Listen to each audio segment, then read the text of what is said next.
گونج اٹھے ہیں نغمات رضا سے بوستا، کیوں نہ ہو کس پھول کی مدحت میں وامل قار ہے، کیوں نہ ہو کس پھول کی مدحت میں وامل قار ہے۔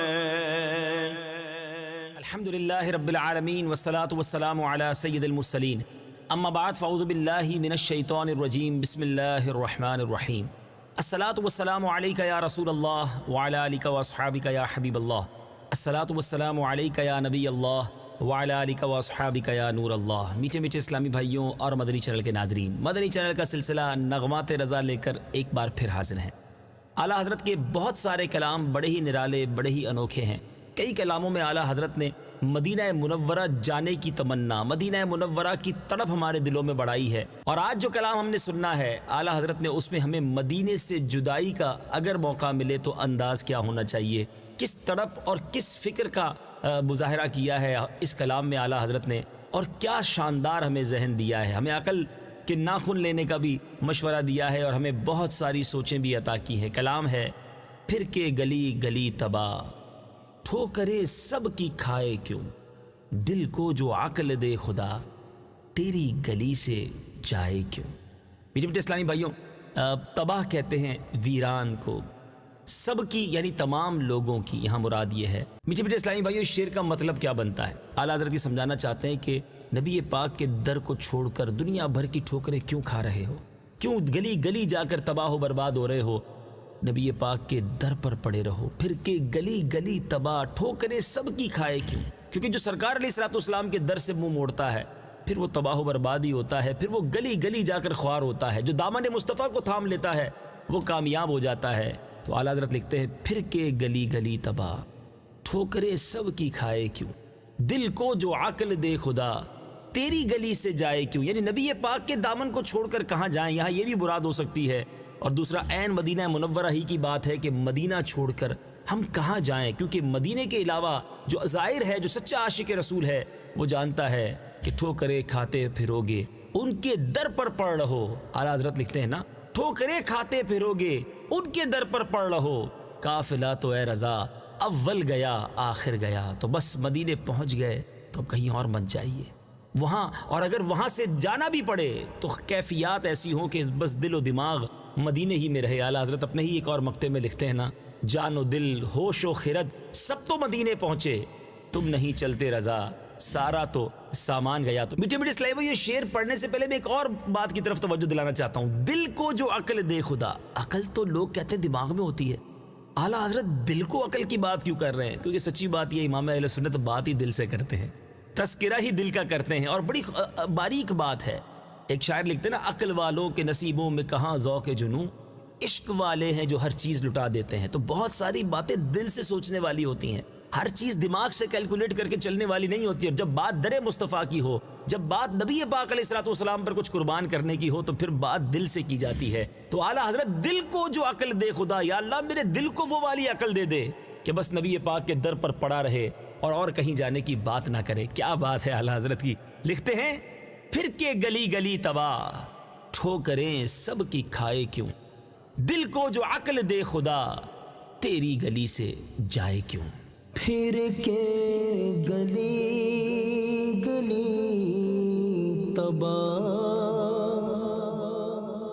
ٹھوکر سب کی کھائے کیوں، پھر کے گلی گلی تباہ، ٹھوکر سب کی کھائے کیوں، دل کو جو عقل دے خدا، دل کو جو عقل دے خدا، تیری گلی سے جائے کیوں۔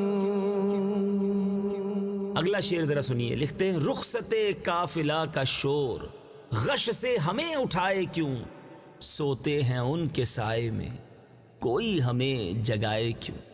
واقعی جب مدینہ منورہ سے قافلے کی رخصت کا وقت ہوتا ہے، کچھ لوگ تو سامان باندھ رہے ہوتے ہیں اور کچھ لوگوں کے دلوں پر قیامت کا منظر ہوتا ہے۔ یہ سامان کیوں باندھا جا رہا ہے؟ یہ تیاری کہاں کی جا رہی ہے؟ مدینہ چھوڑنے کی تیاری، آقا کا در چھوڑنے کی تیاری۔ ایسے شاعر لکھتے ہیں نا، طیبہ سے لوٹنا کسی عاشق سے پوچھئے، ایسا لگا کہ روح بدن سے نکل گئی۔ اعلیٰ حضرت اسی کیفیت کے بارے میں بتا رہے ہیں کہ رخصت قافلہ کا شور، قافلے والوں کا جو یہ واپسی کا شور ہے نا، غش سے، یعنی رخصت قافلہ کا شور غش سے ہمیں اٹھائے کیوں؟ ہمیں کوئی کیوں نیند سے اٹھائے، کیوں مدہوشی سے اٹھائے؟ مدینے سے جانے کی بات کا اتنا شور کیوں مچ رہا ہے؟ کہتے ہیں سوتے ہیں ان کے سائے میں، کوئی ہمیں جگائے کیوں؟ ہم تو چین کی نیند نبی پاک کے در پر سو رہے ہیں، آقا کے قدموں میں پہنچے ہیں تو ایسا محسوس ہو رہا ہے کہ ٹھکانے پر آ گئے ہیں۔ تو اب قافلے والے واپسی کی بات نہ کرو، نبی پاک کے در سے رخصت کی بات نہ کرو۔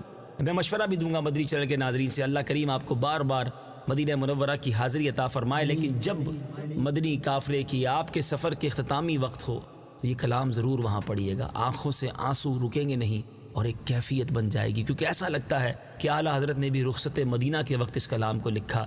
لکھتے ہیں رخصت قافلہ کا شور غش سے ہمیں اٹھائے کیوں، سوتے ہیں ان کے سائے میں کوئی ہمیں جگائے کیوں۔ رخصت قافلہ کا شور غش سے ہمیں اٹھائے کیوں، رخصت قافلہ کا شور غش سے ہمیں اٹھائے کیوں، سوتے ہیں ان کے سائے میں، سوتے ہیں ان کے سائے میں، کوئی ہمیں جگائے کیوں، سوتے ہیں ان کے سائے میں، کوئی ہمیں جگائے کیوں، دل کو جو عقل دے خدا، دل کو جو عقل دے خدا، تیری گلی سے جائیں کیوں۔ بہت خوبصورت کلام اور بڑا خوبصورت شعر۔ لکھتے ہیں بار نہ تھے حبیب کو پالتے ہی غریب کو، روئیں جو اب نصیب کو چین کہو گوائے کیوں۔ اعلیٰ حضرت سمجھا رہے ہیں کہ دیکھو مدینے جا رہے ہو نا تو جلدی آنے کی بات نہ کرنا، نبی پاک پر بار کہتے کوئی بوجھ نہیں ہے، پیارے آقا تو غلاموں پر بڑے مہربان ہیں، بلکہ خود بلا رہے ہیں من زار قبری وجبت لہو شفاعتی۔ یہ ہم ہی نکمے ہیں جو مدینہ چھوڑ کر آ جاتے ہیں، ورنہ وہاں کوئی آقا پر بوجھ نہیں، وہ تو ساری دنیا کو پال رہے ہیں، آپ کو بھی پالتے، غریب کو بھی پالتے، جو جاتا اسے اپنے پاس رکھیں۔ بلکہ اب نبی پاک کی احادیث میں تو یہ ترغیب موجود ہے کہ تم میں سے جس سے ہو سکے وہ مدینے میں مرے، کہ جو مدینے میں مرے گا میں اس کی شفاعت کروں گا۔ آقا خود فرماتے مدینے کی گرمی پہ صبر کرنے والے کو نبی پاک علیہ الصلوۃ والسلام نے بشارتوں سے نوازا، مدینے کی سختی پر صبر کرنے والوں کو نبی پاک نے بشارتوں سے نوازا۔ گویا پیارے آقا علیہ الصلوۃ والسلام کی رضا اس میں ہے کہ ہم مدینے جائیں تو وہیں رہیں، جتنا ہو سکے آقا کے قدموں میں وقت گزاریں۔ تو لوگ کہتے ہیں کہ بس جناب بہت ہو گیا اب واپس کی بات کرو، نہیں، پیارے آقا پر بار نہیں ہے کوئی، وہ تو کریم ہیں، ساری دنیا کھاندی ہے خیرات مدینے دی، تو الحمدللہ آقا کے در سے سب کو بٹتا ہے۔ اب ہم جب چھوڑ کر آ جاتے ہیں تو خود ہی غمزدہ ہو جاتے ہیں، خود ہی پھر چین اپنا گوا بیٹھتے ہیں۔ تو اے کاش رب کریم ہمیں مدینے کی ایسی حاضری عطا فرمائے کہ بس ہم وہیں کے ہو کر رہ جائیں۔ اعلیٰ حضرت لکھتے ہیں بار نہ تھے حبیب کو پالتے ہی غریب کو، روئیں جو اب نصیب کو چین کہو گوائے کیوں۔ پار نہ تھے حبیب کو پالتے ہی غریب کو، بار نہ تھے حبیب کو پالتے ہی غریب کو، روئیں جو اب نصیب کو جو اب نصیب کو چین کہو گوائے کیوں روئے جو اب نصیب کو چین کہو گوائے کیوں دل کو جو عقل دے خدا دل کو جو عقل دے خدا تیری گلی سے جائے کیوں. میٹھے میٹھے اسلامی بھائیوں، اس شعر میں ایک بڑی خوبصورت بات سمجھائی جا رہی ہے کہ دیکھو چین گوایا تم نے اپنے ہاتھ سے ہے، اب نصیبوں کو کیوں رو رہے ہو. ایک اور شاعر لکھتے ہیں نا، ہم مدینے سے اللہ کیوں آ گئے، قلب حیراں کی تسکین وہیں رہ گئی، دل وہیں رہ گیا، جاں وہیں رہ گئی، خم اسی در پہ اپنی جبی رہ گئی. واقعی مدینے سے آنے کے بعد ایسا لگتا ہے اپنا بہت کچھ وہاں چھوڑ آئے ہیں، اور کاش یہ کیفیت ہمیشہ بنی رہے. بہت خوبصورت شاعر ہے، لکھتے ہیں نا، جان و دل چھوڑ آیا ہوں یہ کہہ کر اعظم، آ رہا ہوں میرا سامان مدینے میں رہے. اب ذرا اس شعر کو سنیے گا. روئے جو اب نصیب کو روئے جو اب نصیب کو چین کہو گوائے کیوں روئے جو اب نصیب کو چین کہو گوائے کیوں دل کو جو عقل دے خدا دل کو جو عقل دے خدا تیری گلی سے جائے کیوں. میٹھے میٹھے اسلامی بھائیوں، اب ذرا اگلا شعر سنیے گا. اعلیٰ حضرت لکھتے ہیں، یاد حضور کی قسم غفلت عیش ہے ستم، خوب ہیں قید غم میں ہم کوئی ہمیں چھڑائے کیوں. اللہ غنی، یہ کس یاد کی بات ہو رہی ہے؟ کون سی پیارے آقا کی یاد ہے؟ پہلے کچھ مشکل معنی کے معنی سمجھ لیجئے. غفلت سے یہاں مراد لاپرواہی ہے، عیش سے مراد آرام و سکون ہے، ستم سے مراد ظلم ہے. اچھا، قید، گرفتار اور غم کو تو آپ سمجھتے ہیں، رنج و غم. اب اعلیٰ حضرت امام اہل سنت لکھتے ہیں کہ یاد حضور کی قسم، نبی پاک علیہ الصلوۃ والسلام کی وہ یادیں جو آپ نے امت کے غم میں آنسو بہائے، رات رات بھر عبادت کرتے رہے، طویل قیام کرتے رہے، یادگاری امت میں سجدے کرتے رہے، آنسو بہاتے رہے. اعلیٰ حضرت کہتے ہیں کہ نبی پاک کی اس امت کی یاد کی قسم، ایسے نبی جنہوں نے ہمیں یاد کیا، اب ہم غفلت میں رہیں، اب ہم عیش و عشرت میں رہیں، اب نبی پاک کو بھول جائیں، ان کی سنتوں سے دور، ان کے احکامات سے دور رہیں. یہ تو بڑا ستم ہے، یہ تو ظلم ہے. یاد حضور کی قسم غفلت عیش ہے ستم. پھر اعلیٰ حضرت لکھتے ہیں، خوب ہے قید غم میں ہم کوئی ہمیں چھڑائے کیوں. اگر نبی پاک کی ہمیں بھی محبت کی قید مل جائے، پیارے آقا کے عشق کے ہم بھی قیدی بن جائے، تو پھر ہمیں چھوٹنا نہیں ہے. ہم تو اس جال میں بندھے رہنا چاہتے ہیں، نبی پاک کے عشق میں قید رہنا چاہتے ہیں، کیونکہ یہ قید بھی بڑی نرالی ہے. اعلیٰ حضرت ایک جگہ لکھتے ہیں نا، اے عشق تیرے صدقے جلنے سے چھٹے سستے، جو آگ بجھا دے گی وہ آگ لگائی ہے. تو اللہ کریم ہمیں بھی نبی پاک کے عشق کا قیدی بنا دے، نبی پاک کو ہمیشہ یاد رکھنے والا بنائے، غفلت عیش میں ایسے نہ پڑ جائیں کہ پیارے آقا ہی کو بھول جائیں. اے میرے میٹھے اسلامی بھائیوں، بڑی خوبصورت بات ہے، اللہ کرے دل میں اتر جائے. اعلیٰ حضرت لکھتے ہیں، یاد حضور کی قسم غفلت عیش ہے ستم، خوب ہیں قید غم میں ہم کوئی ہمیں چھڑائے کیوں.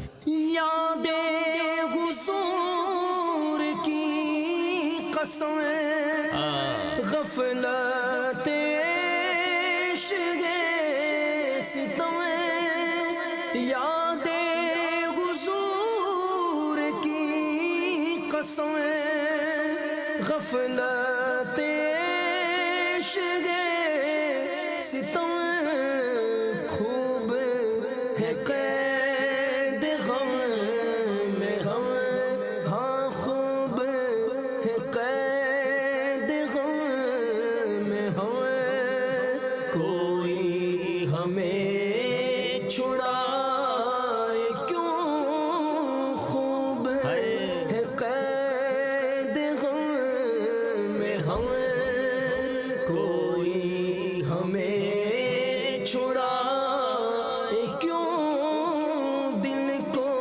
جو عقل دے خدا دل کو جو عقل دے خدا تیری گلی سے جائے کیوں. سبحان اللہ سبحان اللہ. اگلا شعر سبحان اللہ نبی پاک کی شان کریمی کو یاد دلاتا ہے. لکھتے ہیں دیکھ کے حضرت غنی پھیل پڑے فقیر بھی چھائی ہے اب تو چھاؤنی حشر ہی آ نہ جائے کیوں. ذرا مشکل الفاظ کے پہلے معنی سمجھ لیں. حضرت یعنی بزرگ، غنی مانے مالدار. چھاؤنی یہ اس سے مراد جو ہے وہ کیمپ بھی ہوتا ہے اور چھپڑ لگا کر کوئی بیٹھ جائے ایک وقت میں ٹھکانہ بنا لے، اس کو بھی چھاؤنی کہتے ہیں. اب اعلیٰ حضرت حشر کہتے ہیں قیامت کو. امام عشق و محبت اعلیٰ حضرت کا کچھ اس طرح کا یوں سمجھی کہ شعر کا مطلب بنتا ہے کہ نبی پاک کا جود و سخا فضل و عطا دیکھ کر منگتے دنیا بھر سے نبی پاک کے قدموں میں حاضر ہوتے ہیں، اور کچھ تو ایسے جمع ہو جاتے ہیں اور ایسے لگتا ہے جیسے انہوں نے یہیں ڈیرے لگا لیے ہیں، یہیں اپنا ٹھکانہ بنا لیا ہے، چھاؤنی بنا لی اور ایسا ڈیرا لگایا ہے کہ اب قیامت ہی کیوں نہ آ جائے، ہم نے یہاں سے اٹھ کر نہیں جانا. شاعر لکھتا ہے نا اب تیرا منگتا نہ در بدر جائے تیری دہلیز پر ہی مر جائے بس اب کہیں نہیں جانا. ایک اور جگہ اعلیٰ حضرت ہی لکھتے ہیں ہم سے فقیر بھی اب پھیری کو اٹھتے ہوں گے اب تو غنی کے در پر بستر جما دیے ہیں.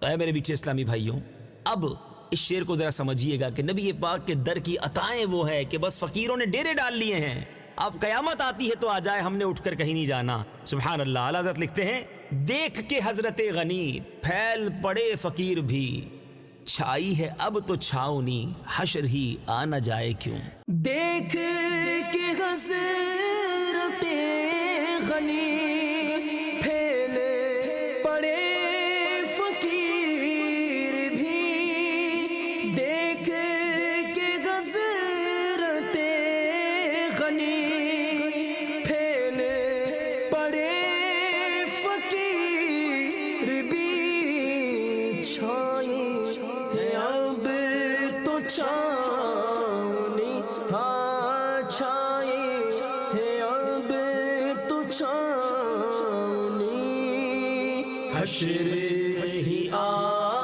نہ جائے کیوں چھائی ہے اب تو چھاؤنی حشر ہی آ نہ جائے کیوں دل کو جو عقل دے خدا دل کو جو عقل دے خدا تیری گلی سے جائے کیوں. سبحان اللہ سبحان اللہ. میٹھے میٹھے اسلامی بھائیو، اگلا شعر اگر اس کو اس کلام کی جان کہا جائے تو غلط نہ ہوگا. خوبصورت تمنا ہے. لکھتے ہیں جان ہے عشق مصطفیٰ روز فزوں کرے خدا جس کو ہو درد کا مزہ ناز دوا اٹھائے کیوں. سبحان اللہ. اس کی ذرا مشکل معنی پہلے سمجھ لیتے ہیں. فزوں کہتے ہیں زیادتی کو، زیادہ کرنے کو. اچھا، درد تکلیف کے لیے استعمال ہوتا ہے. ناز دوا کیا ہے؟ علاج کا نخرہ، یعنی دوا کا ناز. اللہ اللہ اللہ. اعلیٰ حضرت کیا لکھتے ہیں ذرا سمجھیے گا اس شعر میں کہ نبی پاک علیہ الصلوۃ والسلام کی جو محبت ہے نا وہ ہماری جان ہے. اور سچی بات، یہ تو جان ایمان بھی ہے. نبی پاک علیہ الصلوۃ والسلام فرماتے ہیں، کوئی حدیث پاک کا مضمون ہے کہ تم میں سے کوئی اس وقت تک کامل مومن ہی نہیں ہو سکتا جب تک میں اس کے نزدیک، اس کی والد، اس کی اولاد اور اس کے تمام لوگوں سے زیادہ محبوب نہ ہو جاؤں. تو گویا ایمان کی جان ہے نبی پاک سے محبت کرنا. یہی تو بات اعلیٰ حضرت کہہ رہے ہیں، جان ہے عشق مصطفیٰ روز فزوں کرے خدا. اللہ اس میں اور روز بروز برکت عطا فرمائے، ترقی عطا فرمائے. رکے نہیں یہ سلسلہ، بس بڑھتا رہے. اور کیا خوبصورت بات ہے اور بڑی گہری بات ہے. کہتے جس کو ہو درد کا مزہ، درد کا مزہ بھی کسی کو آتا ہے، مگر اعلیٰ حضرت یہی تو سمجھاتے ہیں کہ یہ وہ درد ہے، یہ عشق کی وہ آگ ہے، یہ وہ تڑپ ہے جس کا مزہ ہی نرالا ہے. ہم تو چاہتے ہیں یہ درد اور بڑھتا رہے، ہم فنا ہو جائیں. جس کو ہو درد کا مزہ ناز دوا اٹھائے کیوں. جس کو درد میں مزہ آ رہا ہو وہ دوا نہیں پیتا، دوا وہ استعمال کرتا ہے جو درد سے جان چھڑانا چاہتا ہے. اعلیٰ حضرت کہتے ہیں میں کیوں دوا اٹھاؤں، میں دوا کے ناز کیوں اٹھاؤں. میں تو چاہتا ہوں یہ درد بڑھتا رہے. میں تو دعا کر رہا ہوں اللہ سے کہ یا اللہ میرے عشق میں، میری اس تڑپ میں اور برکت عطا فرما. سبحان اللہ. ایک اور جگہ اسی طرح کی بات برادر اعلیٰ حضرت مولانا حسن رضا خان صاحب لکھتے ہیں نا، میرے دل کو درد الفت وہ سکون دے الہی میری بے قراریوں کو نہ کبھی قرار آئے. بڑی کمال کی بات ہے. ذرا غور کیجئے گا, دل کو درد بھی چاہیے اور کہتے ہیں وہ سکون دے الہی, یعنی یہ جو درد ہے وہ بڑا پرسکون ہے, اور میری بے قراریوں کو نہ کبھی قرار آئے. یہ خاندان اعلیٰ حضرت کا شاندار انداز ہے کہ نبی پاک کے عشق کا درد مانگ رہے ہیں. اللہ ہمیں بھی ایسا عشق نصیب فرمائے. اعلیٰ حضرت لکھتے ہیں, جان ہے عشق مصطفیٰ روز فزوں کرے خدا, جس کو ہو درد کا مزہ ناز دوا اٹھائے کیوں. جانے گئی عشق مصطفیٰ روز فزوں کرے خدا, جانے گئی عشق مصطفیٰ روز فزوں کرے, روز فزوں کرے خدا, جس کو ہو درد کا مزہ, جس کو ہو درد کا مزہ ناز دوا اٹھائے کیوں, جس کو ہو درد کا مزہ, جس کو ہو درد کا مزہ ناز دوا اٹھائے کیوں, دل کو جو عقل دے خدا, دل کو جو عقل دے خدا, تیری گلی سے جائے کیوں. سبحان اللہ سبحان اللہ. اعلیٰ حضرت اب اپنے غم کی کیفیت بہار سے کہہ رہے ہیں. اللہ کہتے ہیں, ہم تو ہیں آپ دل فگار, غم میں ہنسی ہے ناگوار, چھیڑ کے گل کو نو بہار, خون ہمیں رلائے کیوں. یہاں پہلے کچھ مشکل الفاظ کے معنی سمجھ رہے. آپ یعنی خود ہی, دل فگار یعنی زخمی دل, ناگوار یعنی نامناسب, نو بہار یعنی موسم بہار. یعنی اعلیٰ حضرت موسم بہار سے کہتے ہیں کہ اے موسم بہار, ہم تو پہلے ہی نبی پاک علیہ الصلوۃ والسلام کے ہجر و فراق میں دل زخمی کیے بیٹھے ہیں, اور اب جب دل غمگین ہونا تو اس غمگینی کی حالت میں ہنسی مذاق اچھا نہیں لگتا. تو اے موسم بہار کیوں پھولوں کو چھیڑ کر ہمارے غم کو مزید اضافہ کر رہا ہے, ہمیں خون کے آنسو رلا رہا ہے کہ ابھی تو نبی کی یاد تڑپا رہی ہے, اور بہار کا موسم آتا ہے تو گویا پھول مسکرانے لگتے ہیں. تو اعلیٰ حضرت کہتے ہیں کہ یہ مسکرانے کا وقت نہیں ہے, تم نئے نئے پھولوں کو یوں سمجھو کہ موسم بہار چھیڑ کر خوشی کا سما پیدا کر رہے ہو, لیکن میرا دل تو خون کے آنسو رو رہا ہے کیونکہ فراق مدینہ میں نبی پاک کے غم میں تڑپ رہا ہوں. یہ عجیب کیفیت ہے کہ کہیں تو اعلیٰ حضرت پھولوں کو دیکھ کر بھی نبی پاک کی یاد میں گم ہو جاتے ہیں کہ انہی کی بو مایا اے سمن ہے, انہی کا جلوہ چمن چمن ہے, انہی سے گلشن مہک رہے ہیں, انہی کی رنگت گلاب میں ہے. اور کبھی کیفیت ایسی ہوتی ہے کہ بہار سے کہتے ہیں, ہم تو ہیں آپ دل فگار, غم میں ہنسی ہے ناگوار, چھیڑ کے گل کو نو بہار, خون ہمیں رلائے کیوں. ہم تو گیا آپ دل فگار, غم میں غسی ناگوار, ہم تو گیا آپ دل فگار, غم میں ہنسی ناگوار, چھیڑ کے گل کو نو بہار, چھیڑ کے گل کو نو بہار, خون ہمیں رلائے کیوں, چھیڑ کے گل کو نو بہار, خون ہمیں رلائے کیوں, دل کو جو عقل دے خدا, دل کو جو عقل دے خدا, تیری گلی سے جائے کیوں. میٹھے میٹھے اسلامی بھائیو, ہم ذرا شعر سنیے گا. اعلیٰ حضرت لکھتے ہیں, اب تو نہ روک اے غنی, عادت سگ بگڑ گئی, میرے کریم پہلے ہی لقمہ تر کھلائے کیوں. یہاں پہلے کچھ مشکل الفاظ کے معنی بھی سمجھ لیں. عادت سگ یعنی آپ کے در کے غلام کی جو عادت ہے، یہاں مراد یہ ہے بگڑ گئی یعنی عادت خراب ہو گئی ہے. اور لقمہ تر یعنی ترنے والا.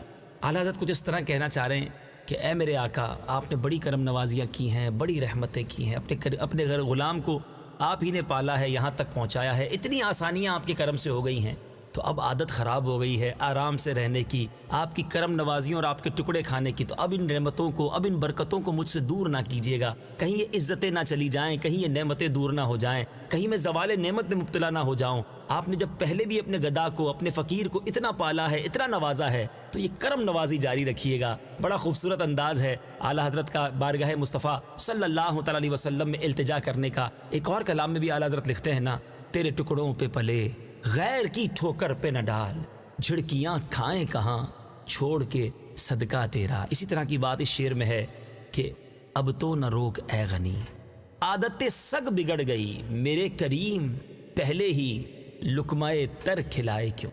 اب تو نہ روک اے غنی، عادت سگ بگڑ گئی.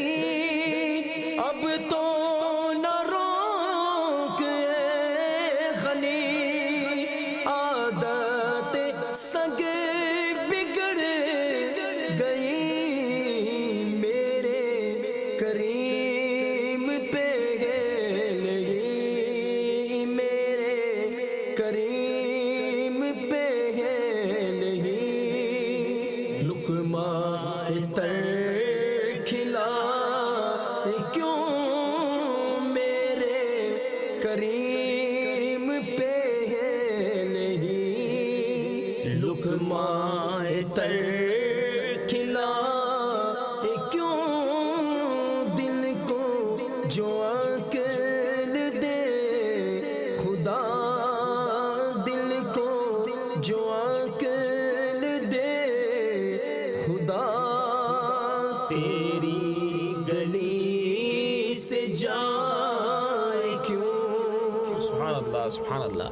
اب ذرا اگلا شعر سنیے گا. اعلیٰ حضرت لکھتے ہیں، سنگے درے حضور سے ہم کو خدا نہ صبر دے، جانا ہے سر کو جا چکے دل کو قرار آئے کیوں. یہاں سنگے در سے مراد چوکھٹ ہے، در کا دروازہ، اور صبر سے مراد، یہاں صبر سے مراد قرار اور سکون ہے.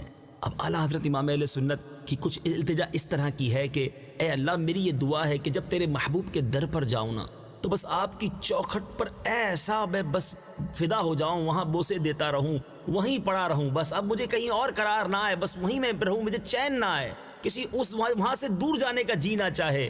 اب اگر میرا کوئی سر بھی کاٹ لے مگر پھر بھی دل کو صبر نہیں آئے گا. جانا ہے سر کو جا چکے دل کو قرار آئے کیوں. بس میں نے اب نبی پاک کی چوکھٹ کو تھام لینا ہے. تیرا منگتا نہ در بدر جائے، تیری دہلیز پر ہی مر جائے. بس یہ تمنا ہے اور بڑی خوبصورت التجا ہے. اور یہاں اگر کوئی مدینے میں نہیں بھی ہے تو یہ تصور اس شعر میں جمایا جا سکتا ہے کہ نبی پاک کے در کو، نبی پاک کے دامن کو جو تھاما ہے نا، بس اب اس کے علاوہ کہیں اور نہیں جانا. اور اس دامن کو تھام لیا تو بس اب قرار کہیں اور نہ آئے، کہیں ایسا نہ ہو کہ کہیں اور بھی دھیان ہو، کچھ اور لوگوں کی طرف بھی توجہ ہو. بس آقا کے در سے کبھی صبر نہ آئے، دل وہی رہے، جاں وہی رہے، نبی پاک علیہ الصلوۃ والسلام کی طرف توجہ لگی رہے. اے کاش. بہت خوبصورت شعر ہے. سنگے درے حضور سے ہم کو خدا نہ صبر دے، جانا ہے سر کو جا چکے دل کو قرار آئے کیوں. سنگے درے حضور سے ہم کو خدا نہ صبر دے. سنگے درے حضور سے ہم کو خدا نہ صبر دے. جانا ہے سر کو جا چکے، جانا ہے سر کو جا چکے دل کو قرار آئے کیوں. جانا ہے سر کو جا چکے، ہاں جانا ہے سر کو جا چکے دل کو قرار آئے، کیوں دل کو جو عقل دے خدا، دل کو جو عقل دے خدا، تیری گلی سے جائے کیوں۔ مقطع کلام عطر کلام اعلیٰ حضرت لکھتے ہیں، ہے تو رضا نرا ستم، جرم پہ گر لجائے ہم، کوئی بجائے سوز غم، ساز طرب بجائے کیوں۔ کچھ مشکل الفاظ ہیں۔ نرا ستم یعنی خالص ظلم، لجائیں، لجانے سے مراد ہوتا ہے ندامت کا اظہار کرنا، شرمانا، سوز غم سے مراد غم کی جلن، اور ساز طرب یعنی خوشی کا ساز، خوشی کا باجا۔ بڑی عجیب بات کی اعلیٰ حضرت نے، کہتے ہیں ہے تو رضا نرا ستم، اے رضا یہ بڑے ظلم کی بات ہے کہ ہم تو اپنے گناہوں پر رو رو کر اللہ سے معافی مانگے، جرم پر لجائیں، لیکن کوئی ہمارے اس غم میں شریک ہو کر ہمدردی کرنے کے بجائے، پریشان ہونے کی بجائے، خوشی اور مسرت کے ساتھ شادیانے بجائے، کتنا بڑا ظلم ہے۔ اور ظاہر ایسا کوئی نہیں ہوگا کہ کوئی شخص رو رہا ہو، اللہ کی بارگاہ میں توبہ کرے اور دوسرا خوشیاں منائے۔ تو جب تم یہ سمجھتے ہو کہ یہ بڑا ظلم ہے کہ کوئی ایسا کرے، تو جب تم نبی پاک علیہ الصلوۃ والسلام کے دربار میں، آقا علیہ الصلوۃ والسلام کی بارگاہ میں حاضری دے کر اللہ کی بارگاہ میں گناہوں سے توبہ کرو گے، تو نبی پاک کو یہ کب گوارا ہوگا کہ ہمیں عذاب دیا جائے؟ یقیناً وہ بھی ہمارے غم میں شریک ہو کر رب کی بارگاہ میں ہماری سفارش کریں گے اور اپنے ساتھ ہمیں بھی جنت میں لے کر جائیں گے۔ بڑا خوبصورت انداز ہے کہ جب دنیا میں کوئی ہم روئیں تو غم زدہ ہوتا ہے، خوشی نہیں کرتا، تو نبی پاک کو یہ کب گوارا ہوگا کہ ہم جب اللہ کی بارگاہ میں توبہ کریں اور ہماری توبہ قبول نہ ہو اور ہمیں جہنم میں ڈال دیا جائے۔ شیطان خوش ہوگا نا؟ آقا کبھی نہیں چاہیں گے کہ اپنے امتی کو دوزخ میں جاتا ہوا دیکھیں۔ شاعر ایک بڑی خوبصورت بات لکھتا ہے، دوزخ میں میں تو کیا میرا سایہ نہ جائے گا، دوزخ میں میں تو کیا میرا سایہ نہ جائے گا، کیونکہ رسول پاک سے دیکھا نہ جائے گا۔ آقا ہیں تو انشاءاللہ بخشش کا سامان ہو جائے گا۔ اعلیٰ حضرت لکھتے ہیں، ہے تو رضا نرا ستم، جرم پہ گر لجائے ہم، کوئی بجائے سوز غم، ساز طرب بجائے کیوں۔ ہے تو رضا نرا ستم، جرم پہ گر لجائے ہمیں، ہے تو رضا نرا ستم، جرم پہ گر لجائے ہمیں، کوئی بجائے سوز غم، کوئی بجائے سوز غم، ساز طرب بجائے کیوں، کوئی بجائے سوز غم، ساز طرب بجائے کیوں، پھر کے گلی گلی تباہ، پھر کے گلی گلی تباہ، ٹھوکر سب کی کھائے کیوں، دل کو جو عقل دے خدا، دل کو جو عقل دے خدا، تیری گلی سے جائیں کیوں ہم تو، تیری گلی سے جائیں کیوں، ہاں ہاں تیری گلی سے جائیں کیوں، پھر تو تیری گلی سے جائیں کیوں۔ سبحان اللہ، سبحان اللہ۔ اے کاش اس کلام کے صدقے ہمیں مدینہ پاک کی جلدی جلدی بعد اب حاضری بھی نصیب ہو، اور پھر تیری گلی سے جائے کیوں، پھر وہیں رہیں، آقا کے قدموں کی برکتیں لوٹتے رہیں۔ کلام رضا سنتے رہیے، مدنی چینل دیکھتے رہیے۔ عشق رسول کے جام بھر بھر کر مدنی چینل ہم سب کے گھروں تک پہنچا رہا ہے۔ اگلے سلسلے میں ایک اور کلام رضا لے کر حاضر ہوں گے۔ صلو علی الحبیب صلی اللہ تعالی علی محمد صلی اللہ علیہ وسلم۔ گونج گونج اٹھے ہیں نغمات رضا سے بوستا، کیوں نہ ہو کس پھول کی مدحت میں وامنقار ہے، کیوں نہ ہو کس پھول کی مدحت میں وامنقار ہے۔